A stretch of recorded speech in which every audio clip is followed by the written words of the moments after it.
I'm Tyler Benton, and this is Beyond Lending, brought to you by Bellevue Lending.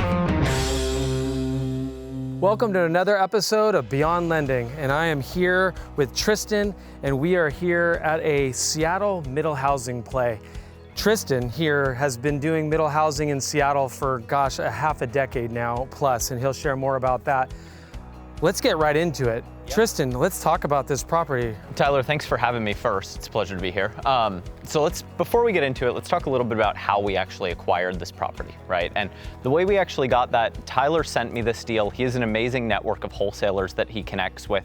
And this deal came across and immediately he was like, hey, Tristan, this is something I think you should look at. He was absolutely right?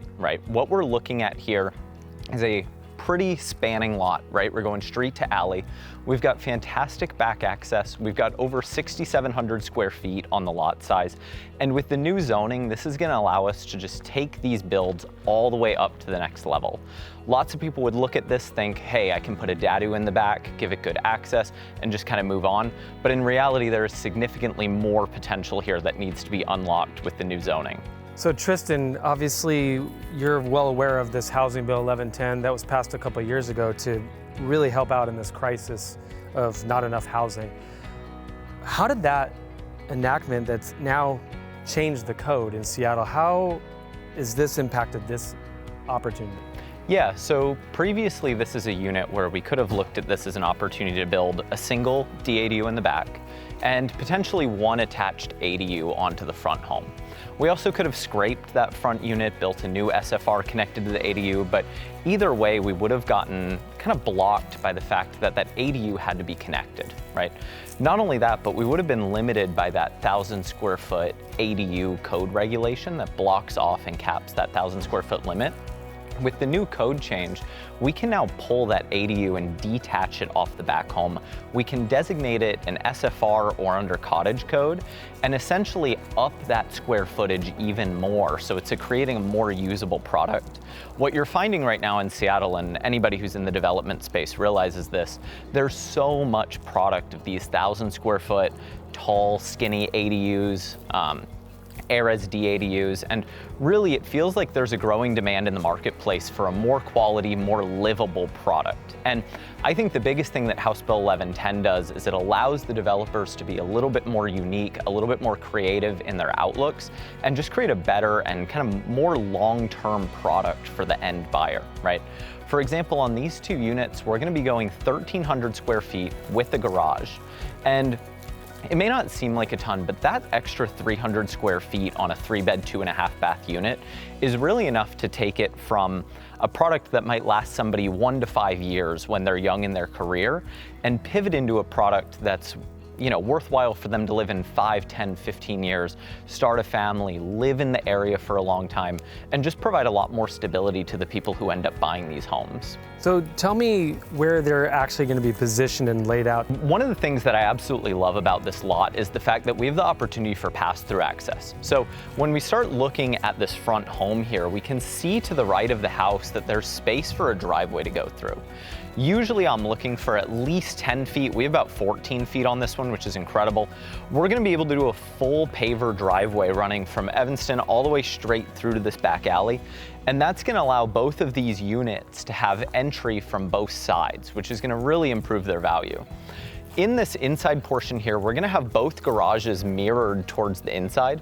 They'll still be separate, so no connection, but the garages will both be in the middle of the lots. That's gonna do a couple things. It's gonna move the living spaces of each unit away from each other. So the sound is gonna be a little bit better. You'll feel a little bit more private. Not only that, but it minimizes some of our turning radius constrictions. When we start talking about permitting these units, there's a lot of factors that go into how we can optimize the lot that aren't just what's the square footage of my unit. And one of those is how I can get as much kind of set on here that still feels private and kind of lays over itself as far as that distance goes. So the thing we did on this one, by putting the garages together, it allows the turning radius of both units to overlap each other. It'll minimize how much pavement square footage we need and just let us fit a better and larger product onto this lot. What about this structure? What are we doing here? Yeah, so when I'm looking at these deals, I'm always thinking one thing, which is lot cost, right? How can I get those back unit lots the absolute cheapest? And a lot of people scrape, they'll start new, maybe they go a third on here. For me, when I looked at this, I realized I could almost get both of those back units for free. So we purchased this for $750. We've got about 1,000 square feet up, and we also have 800 square feet down of unfinished basement. That unfinished area is not accessible right now from the start. So the primary thing that we're focusing on is putting stairs internally to bring that 800 square feet into the unit, get us up to 1,800 total, and then optimize that upstairs layout for good flow. Our exit value on this should be somewhere between $950 and $1 million on the back end.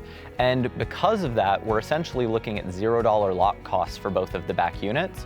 So everything from build cost less sale price is gonna essentially be profit now on the back end. If we had torn this down and built 3, our lot cost jumps up to $250 per unit, right? We got $750 divided by the 3 lots that we're building on. So essentially by keeping it, I'm really dropping our lot cost down on those back units, and that's what's gonna help my investors make more profit on this deal. That leads me to permits and the notorious City of Seattle permits.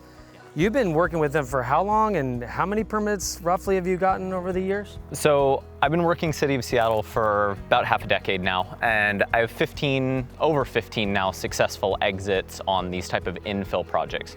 Obviously with the upzone, they're gonna be a little bit newer, but over that time, my fastest project, close to close, I got done in 6 months and 2 weeks for a new DADU build, which, I mean, if you're in this space, you know that that is extremely fast close to close on those exit timelines and really helps the annual return on those types of projects. One of the things for me, and that I really pride myself on, is my permitting speed. I know every reviewer within the city, I know all the help desk people, I'm always on the chatbot, I know everybody throughout that process, and when I need something done or I need to get in contact with somebody, I always have somebody at the city that I have a direct line to who's willing to help me with things that I need to get done. Thanks for sharing about your relationships and connections to the city, which is incredibly important and valuable, and so valuable that actually this project isn't even specifically yours. You referred the borrower to us, and for that we are very thankful. Yeah, absolutely. And Tyler, thank you. Like, you guys always put together an amazing product. When I work with Bellevue Lending, I can always expect quick closes, on-time procedures. The funding aspect is always exactly when I need it. I'm never worried about draws, and it really just allows me to execute on the process and not be worried about where the next draw or where the money's coming from. I know you guys have my back. I mean, as you can tell, this guy knows what the heck he's doing, obviously. I would definitely go give him a call if you are interested in investing in middle housing, specifically in City of Seattle. And as it pertains to lending, Bellevue Lending is here to support the movement of creating more supply in middle housing, specifically in Seattle, as well as in all of the King County area. And go check us out at bellevuelending.com.